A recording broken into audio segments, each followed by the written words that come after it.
e trazem luz aos olhos. O temor do Senhor é puro e dura para sempre. As ordenanças do Senhor são verdadeiras, são todas elas justas. São mais desejáveis do que o ouro, do que muito ouro puro. São mais doces do que o mel, do que as gotas do favo. Por elas, o teu servo é advertido. A grande recompensa em obedecer-lhes. Quem pode discernir os próprios erros? Absolve-me dos que conheço. Também guarda o teu servo dos pecados intencionais, que eles não me dominem. Então serei íntegro, inocente de grande transgressão. Que as palavras da minha boca e a meditação do meu coração sejam agradáveis a ti, Senhor, minha rocha e meu resgatador. Ponha um marco na sua Bíblia, se você usa a Bíblia como livro, ou se o seu aplicativo é mais fácil também, que você pode só apertar um botão, porque a gente vai voltar no Salmo 19, mas eu quero que você vá comigo agora no Salmo de número 8. Na Bíblia, somente algumas paginazinhas para frente, marca aí. Salmo 8 fala a mesma coisa, de forma um pouco diferente. Diz o Salmo 8, começando do verso 1, Senhor, Senhor nosso, como é majestoso o teu nome em toda a terra. Verso 2, dos lábios das crianças e dos recém-nascidos firmaste o teu nome como fortaleza. Por causa dos teus adversários, para silenciar o inimigo que busca vingança. Quando contemplo os teus céus, obra dos teus dedos, a lua e as estrelas que ali firmastes. Pergunto, que é o homem para que com ele te importes? E o filho do homem para que com ele te preocupes? Tu o fizeste um pouco menor do que os seres celestiais e coroaste de glória e de honra.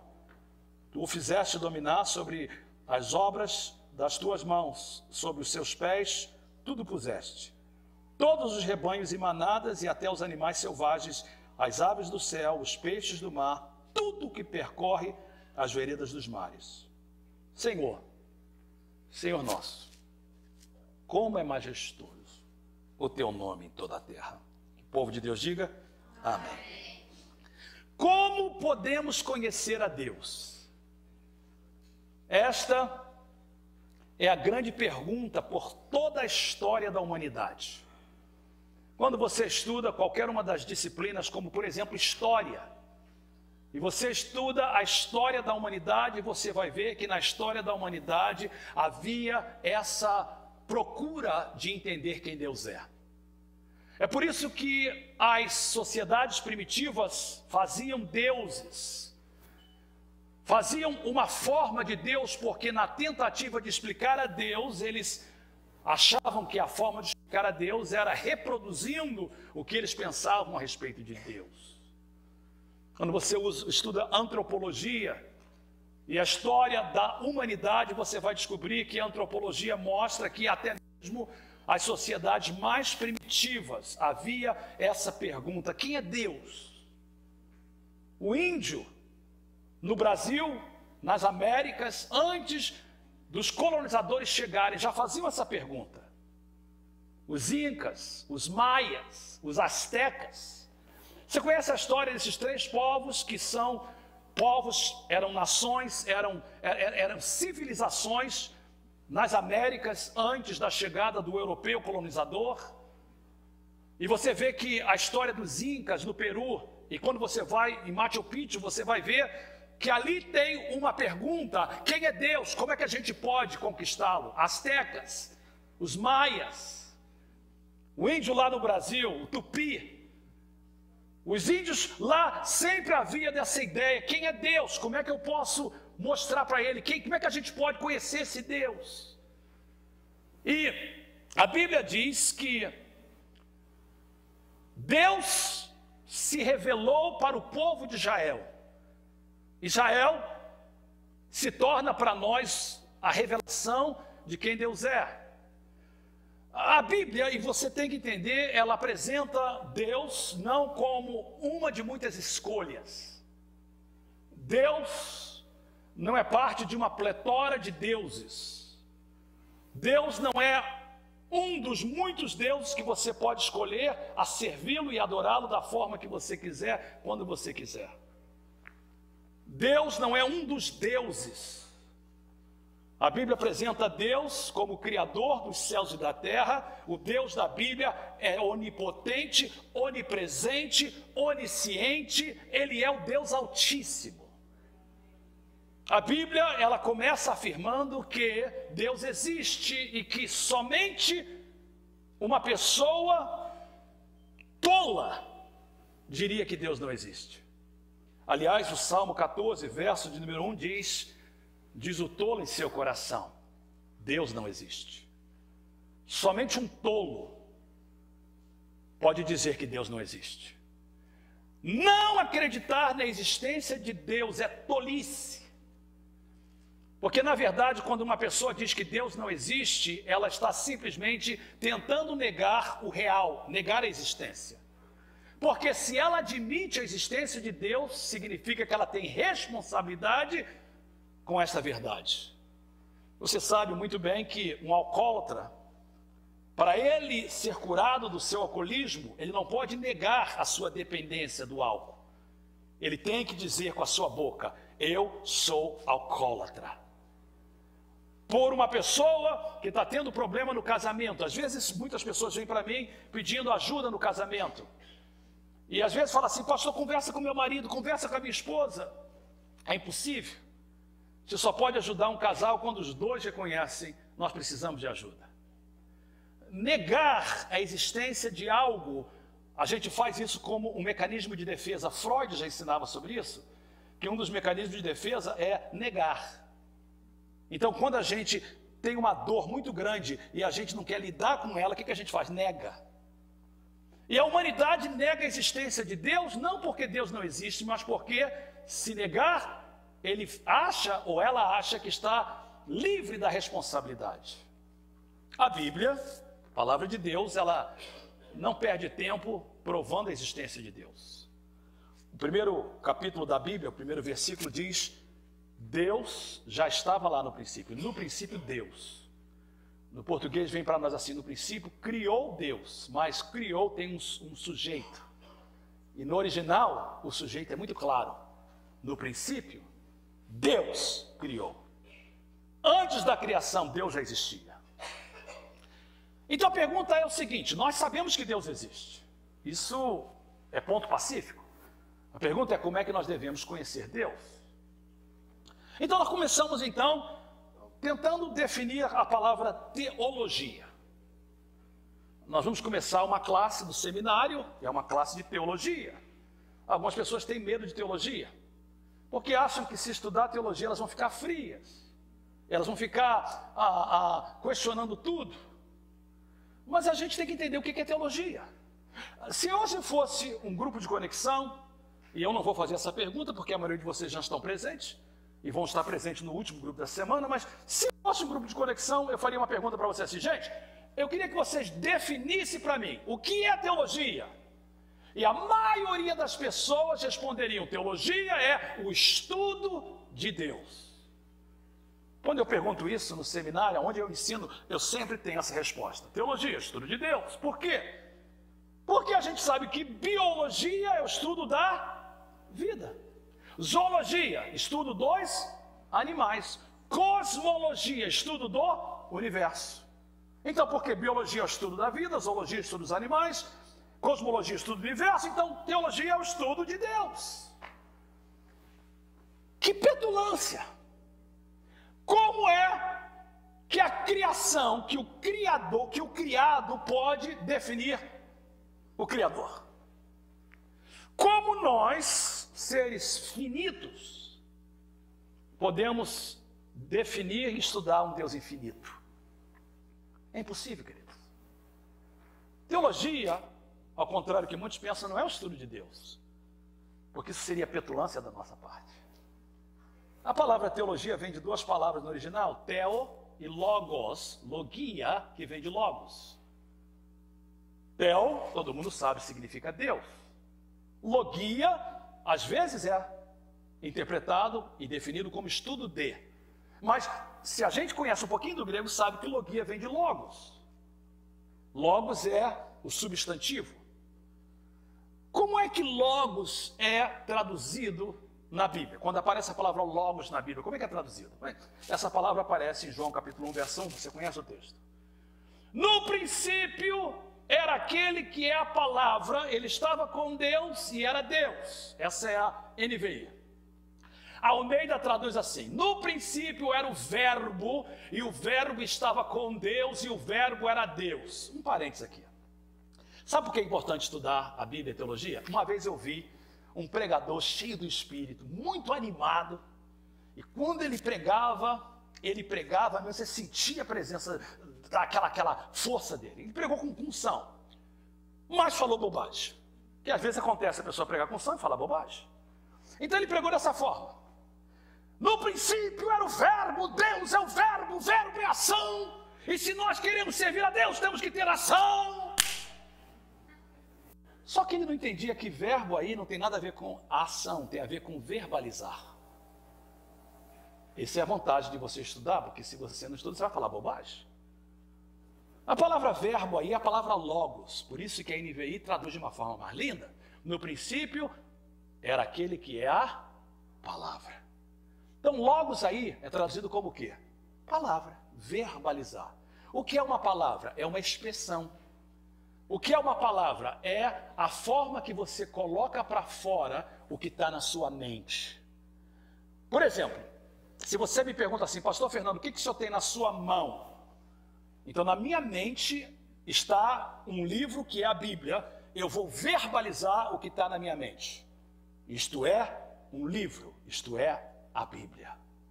Muito bem, por que eu estou falando isso? Porque se teologia vem de duas palavras, theo, que quer dizer Deus, logia ou logos, que quer dizer uma expressão, então teologia não é o estudo de Deus. Teologia, então, é o quê? Teologia é a revelação de Deus de si mesmo para nós. É Deus se revelando para nós. Não é eu estudando Deus, é eu ouvindo o que Deus fala de si mesmo. De certa forma, todos nós somos teólogos, porque todos nós que somos crentes queremos conhecer a Deus, amém, queridos?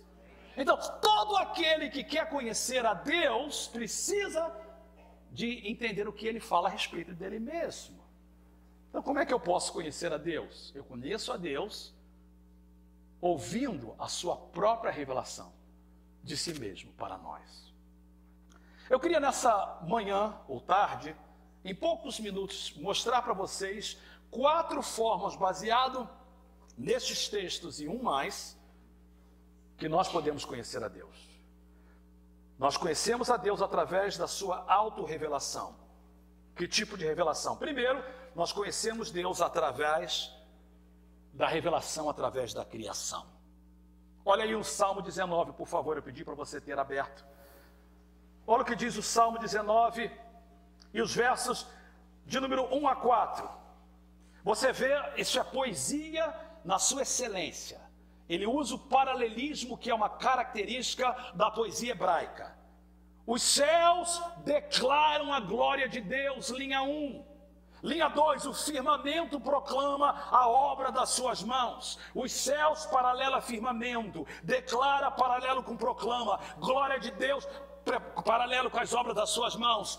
O escritor dos Salmos diz o seguinte: a gente conhece a Deus através da sua revelação, através da criação. Os céus declaram a glória de Deus. Tudo o que ele criou declara quem ele é. Ontem era um dia lindo. Eu vivo em Pacífica, uma das cidades mais lindas do norte da Califórnia. É tão linda que às vezes Deus permite ela ficar escondida com um nevoeiro para guardar o segredo. E como nós vimos no sexta-feira, o segredo é somente para aqueles que temem ao Senhor. E Deus então reservou esse segredo para mim. A cidade de Pacífica é muito linda, queridos. Então ontem era um dia muito bonito, sol aberto, não tinha nuvem no céu. Era volta das 5 horas, eu sabia que o sol ia descer, um pouquinho antes das 6. Eu ia pregar essa mensagem. Então eu disse para minha esposa: eu vou sair um pouquinho, vou andar de bicicleta. Coloquei o meu capacete, peguei a minha bicicleta, se você sabe onde eu moro ali perto do Skyline College, comecei a pedalar e subi a montanha. E fui subindo a montanha pedalando, a hashtag bicicleta não, pedalando. Cheguei lá em cima do Skyline College, andei por todo, é muito lindo no sábado, tá vazio. Andei por todo o estacionamento, para lá e para cá. E na volta, se você conhece o Skyline College, você sabe que assim que você entra, tem ao lado direito um lugar que você tem uma vista maravilhosa. Geralmente está fechado, o carro não pode entrar, de bicicleta ou a pé você entra. Eu parei e eu vi o sol mais ou menos como está nessa figura. Essa não foi a foto que eu tirei, eu coloquei no meu mural. E o sol estava descendo e eu parei, eu vi o Oceano Atlântico, as águas lindas azul, o céu azul. Eu vi a cidade de Pacífico embaixo, eu vi o pier, eu vi o sol se pondo lá no ocidente. Eu pensei, se eu continuar, se eu conseguisse subir e ver, eu ia ver as ilhas do Havaí, eu ia ver as ilhas de Samoa. Se eu fosse um pouco para a direita, eu subiria pela Ásia, eu via o Japão, eu viria os países das Filipinas, eu entraria na Ásia, entraria na Europa. Se eu fosse para a esquerda, eu desceria para a Oceania, para a Nova Zelândia. O Oceano Pacífico se mistura com o Índico, depois se torna o Atlântico, e a gente entra nas Américas novamente. E eu pensava, enquanto via aquilo tudo, na grandeza de Deus. Você olha para os céus e você vê Deus, você olha para a criação e você vê Deus. Você olha para os animais, qual é o seu animal favorito? Qual é o seu pássaro favorito? Alguns dizem, olha, meu pássaro favorito é a águia. O meu pássaro favorito é um pássaro pequenininho, é o beija-flor. Eu amo o beija-flor. E vendo o beija-flor voando, paradinho, pequenininho, não é possível que aquilo foi produto do acaso. Não é possível que foi simplesmente um átomo que foi explodindo, houve o Big Bang e aconteceu. É impossível que tenha sido fruto de uma evolução. Alguém está por trás de tudo isso, e esse alguém é chamado de Deus. Quando eu olho para cima, somente um tolo vai dizer que não existe Deus. Os homens e mulheres mais sábios deste mundo são tolos quando eles negam a existência de Deus. O Salmo continua no verso 2, um dia fala disso a outro dia, uma noite revela a outra noite, sem discurso nem palavras, não se ouve a sua voz, mas a sua voz ressoa por toda a terra e as suas palavras até os confins do mundo. Quando você olha para a criação, não tem como você não dizer que existe um Deus. O Salmo de número 8 declara no verso 1, Senhor, Senhor nosso, como é majestoso o teu nome em toda a terra. E ele diz assim, cuja glória é cantada nos céus. Preste atenção, cuja glória é cantada nos céus. Até mesmo no meio de um terremoto, ou no meio de um furacão, quando o vento sopra forte, quando a chuva cai, a glória de Deus é revelada, é cantada nos céus. Existe uma mão por trás. Alguém diz, é a mãe natureza. A natureza não tem mãe, a natureza tem um Criador, e esse Criador se chama Deus. O verso de número 4, não, o verso número 3 do capítulo 8, ele diz assim, quando contemplo os teus céus, obra dos teus dedos, a lua e as estrelas que ali firmaste. Quando você olha para o céu, quando você olha para a lua, quando você olha para o sol, quando você vê o oceano, você vê Deus. E o que os céus declaram? Declaram que existe um Criador, e que esse Criador é todo poderoso. Ele não só criou, como ele mantém tudo em ordem. O homem tenta destruir, mas Deus vem e renova todos os dias. Com a chuva, com o sol, com o outono, com a primavera. Então isso é chamado de revelação geral de Deus.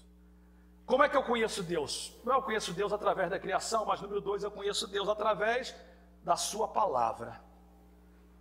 O capítulo 19 do Salmo 19, aliás, o Salmo 19, olha os versos 7 até o verso de número 11. E isso é lindo.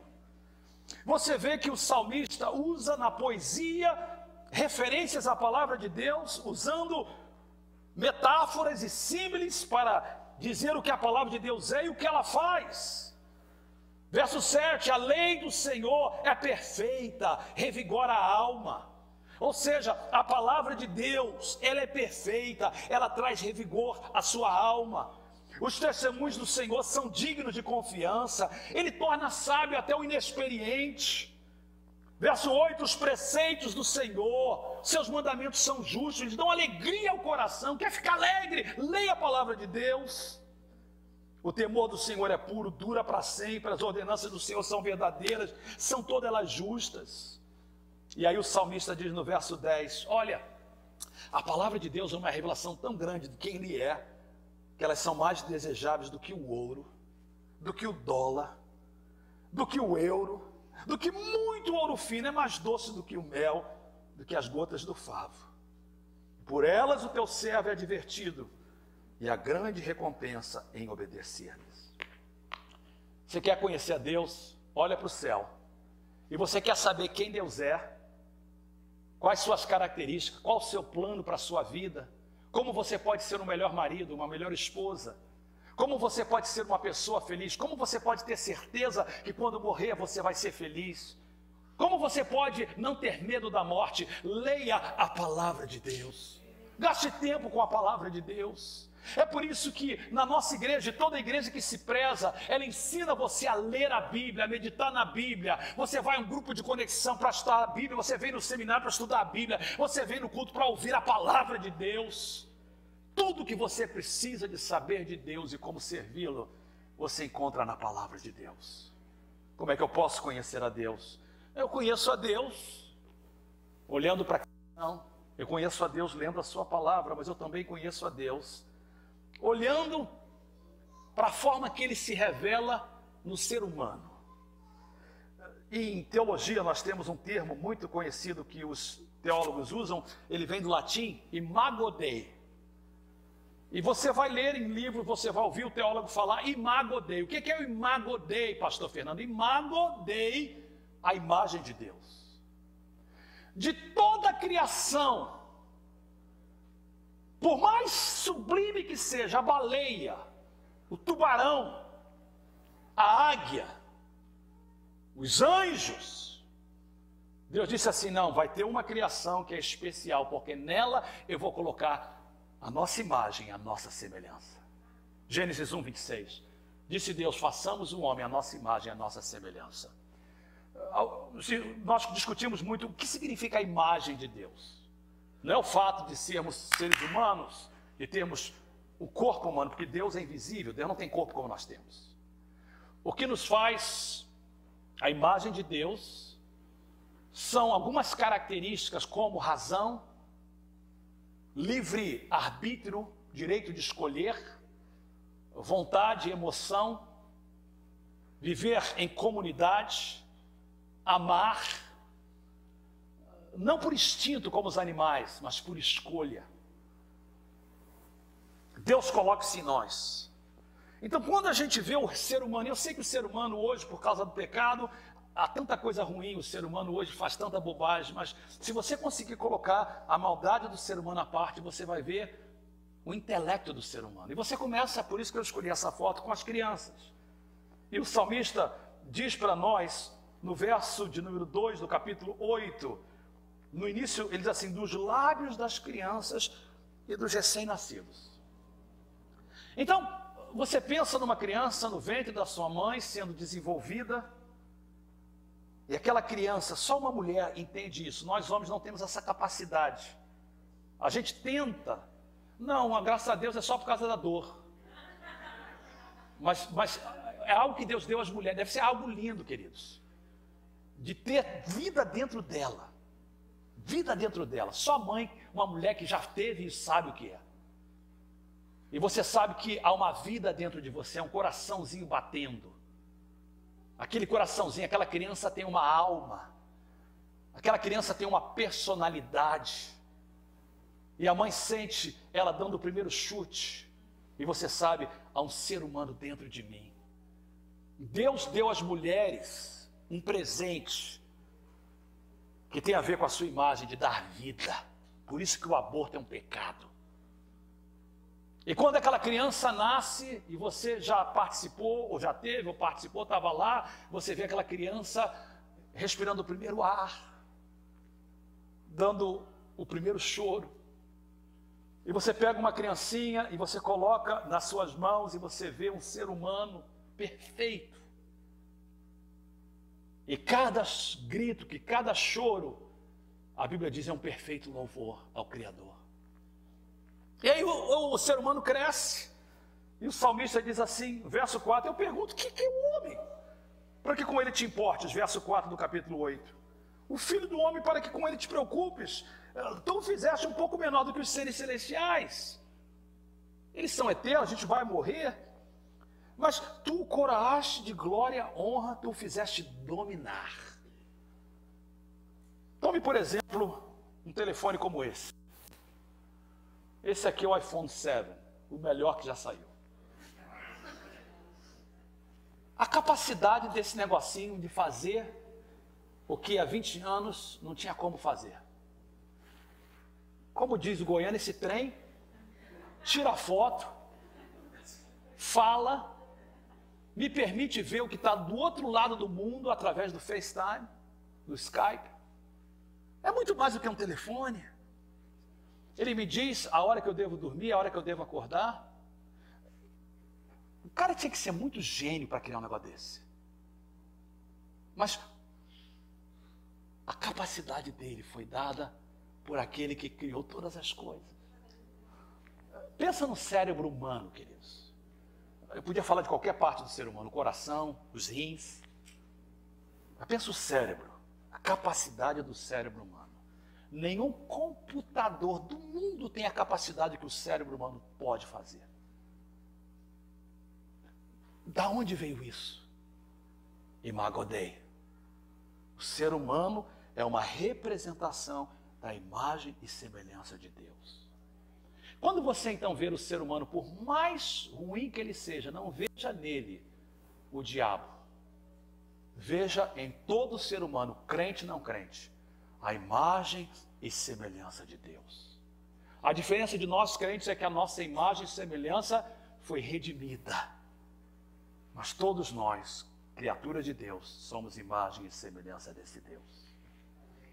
Como é que eu conheço Deus? Eu olho para a criação, eu olho para a Bíblia, eu vejo na sua criação mais sublime o ser humano. E número 3, não menos importante, mas a mais importante, Deus se revela através do seu Filho. Jesus é o Emanuel. Jesus, Deus falou assim, olha, presta atenção, Deus falou assim, olha, eu quero me revelar aos seres humanos, eu quero que eles me conheçam, isso é teologia, eu vou me auto-revelar, logos, theos, eu vou me auto-revelar. Eu vou fazer primeiro através da natureza. Até aquele que está lá na África, em países muçulmanos, o índio, qualquer lugar, nos Estados Unidos, no Brasil, olha para o céu, olha para a minha criação e vão saber que eu existo. Eu vou me revelar através da minha palavra. Eu vou colocar a minha imagem e semelhança no ser humano. Mas eu vou fazer mais uma coisa. Eu vou me identificar com eles e vou no meio deles. Jesus é o Emanuel. Em Hebreus capítulo 11, você não precisa de abrir, porque eu quero que você fique no Salmo. O autor de Hebreus diz assim, há muito tempo Deus falou muitas vezes, de várias maneiras aos nossos antepassados, por meio dos profetas, ou seja, pela Bíblia, pela palavra, pela criação, pelo Imago Dei, mas nestes últimos dias falou-nos por meio do Filho, a quem constituiu herdeiro de todas as coisas e por meio de quem fez o universo. Aí o verso 3 é simplesmente fabuloso. O Filho, Jesus, o Emanuel, é o resplendor da glória de Deus. Leia comigo a próxima palavra, expressão exata, bem alto. E a expressão exata. O que, irmãos, é o que? Expressão exata do seu ser.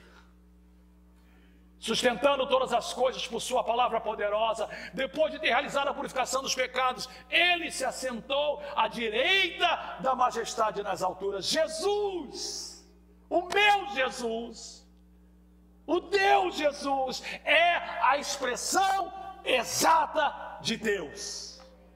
Paulo coloca dessa forma em Colossenses capítulo 1, verso 15. Ele, Jesus, é a imagem do Deus invisível. Jesus andou aqui na terra por 33 anos, revelando quem Deus era. Andou com seus discípulos 3 anos. Quando ele estava para ir embora, ele chamou os 12. Judas o traiu e foi embora, ficou com 11. Ele disse assim: olha, eu vou embora, mas não fique triste não, tá? Não se turbe o vosso coração. Crede em Deus, crede também em mim. Na casa do meu pai há muitas moradas. Se não fosse assim, eu vou teria dito: vou preparar-vos lugar, e se eu for e vos preparar lugar, virei outra vez para onde quer que eu estiver, vocês estejam também. Eu vou indo e vocês sabem o caminho. Aí Tomé disse assim: Senhor, nós não sabemos para onde vai. Me diga qual é o caminho. Jesus falou: eu sou o caminho, a verdade e a vida. Ninguém vem ao Pai senão por mim.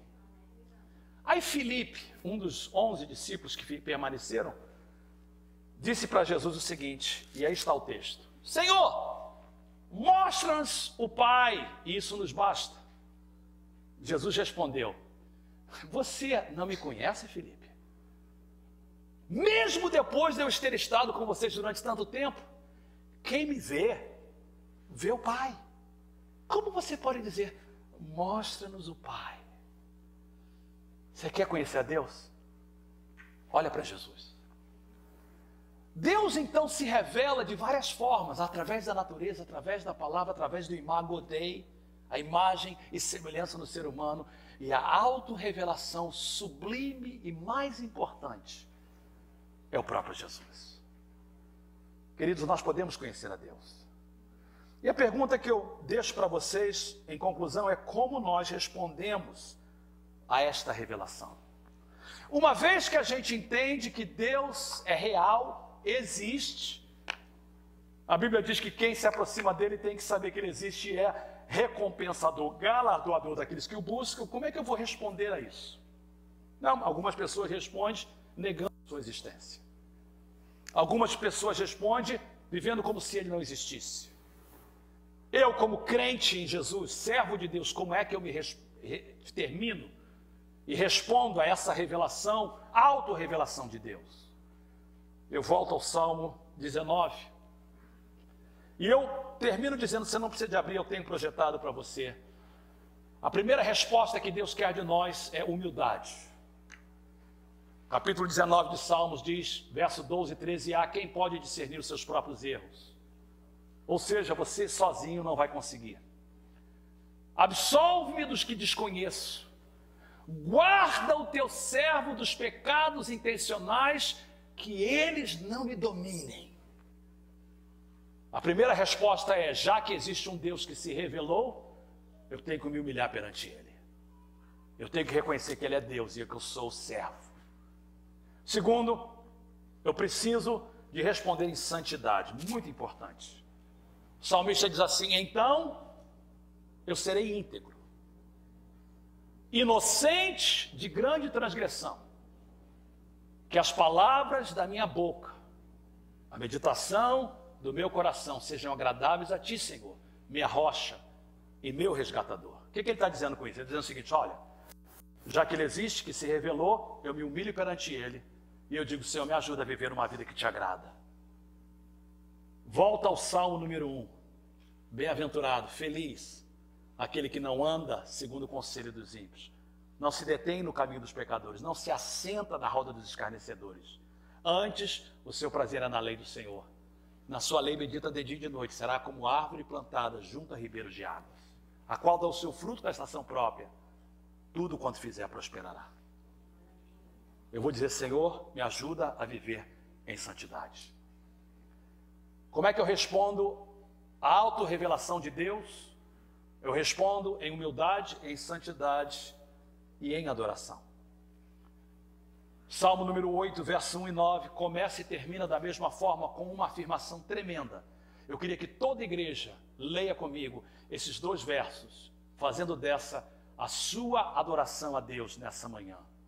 Senhor, Senhor nosso, como é majestoso o teu nome em toda a terra. Senhor, Senhor nosso, como é majestoso o teu nome em toda a terra. Fique de pé, por favor. Eu orava nesta manhã pedindo ao Senhor como terminaria o culto desta manhã.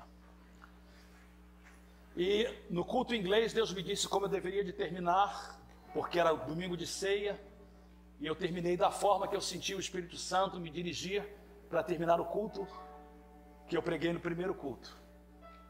E nesse culto o Senhor me deu uma outra direção, e eu quero chamar os líderes do altar que estejam aqui à frente, por favor, agora. Eu queria que a gente terminasse esse culto. Eu vou pedir que o grupo de louvor esteja ali embaixo, eles vão cantar aquele hino, quero voltar ao princípio de tudo. Eu quero voltar ao primeiro amor.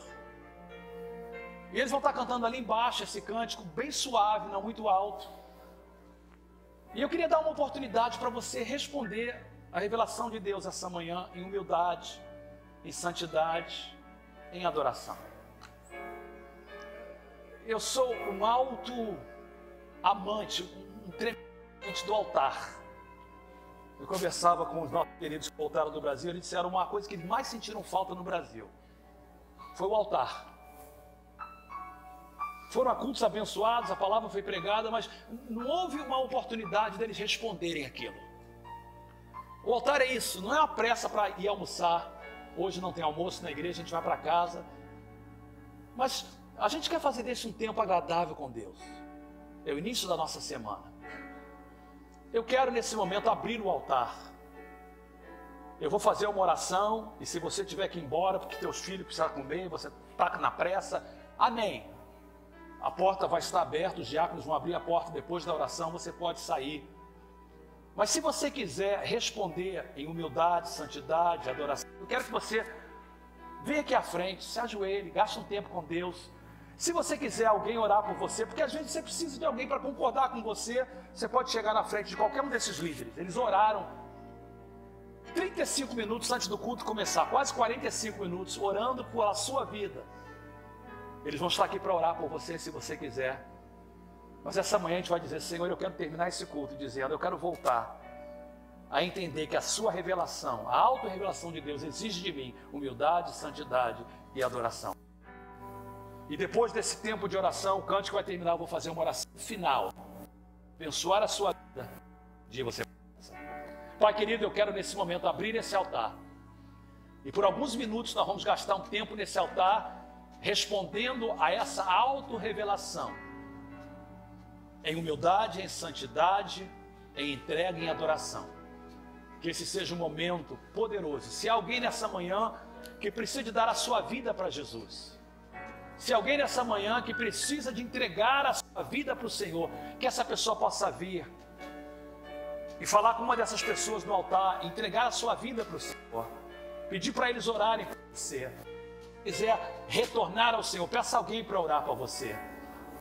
Sou esse tempo no altar com Deus, em nome de Jesus. Amém e amém. O altar está aberto, se você quiser vir. Eu convido você a estar aqui.